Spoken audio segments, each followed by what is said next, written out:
Танысып қойыңдар, бұл Боб. Ол үлкен ашқарақ екен. Улы саңырау құлақтардан дәм татуға қалай қарайсың, Боб? Табиғатта 100 мыңға жуық саңырау құлақтар бар. Олардың 3% ғана улы болып келеді. Бірақ ең қауіпсізі болып саналатын бозарған саңырау құлақ. Және қазір Боб оның дәмін татып көреді. Батылырақ Боб, бұның бәрі ғылым үшін. Бозарған саңырау құлақтың қауіптілігі оның токсині бірден пайда болмауында.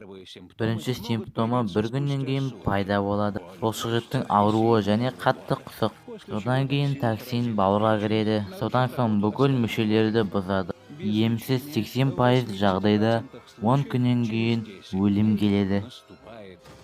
Бірақ әзірге Бобта бәрі жақсы. Ол мына қызыл мухоморды жей алады. 10 минут аралығында оның ішіндегі муцимон ол 5 сағатта кем емеске созылады. Ол Бобта галлюцинацияны шақырады. Есіңді жи, Боб. Сен аяқ киіміңді шайнап отырсың. Сонымен қатар сен тыйым салынған зонаға кірдің. Бүкіл жерде кардицепстің колониялары бар. Олардың споралары құмырсқалардың естеріне бағындыра алады. Ал бұл күшейтілген түрі адамдардың миына әсерін тигізе алады. Сенің интеллектің сәбидің деңгейіне дейін түсе бастайды. Әзірше сен мисыз тірілген саңырау құлаққа айналасың. Осы видеоны таныс саңырау құлақшыға көрсет және каналға тіркел. Бобқа жаңа эксперименттерді өткізіп алмас үшін.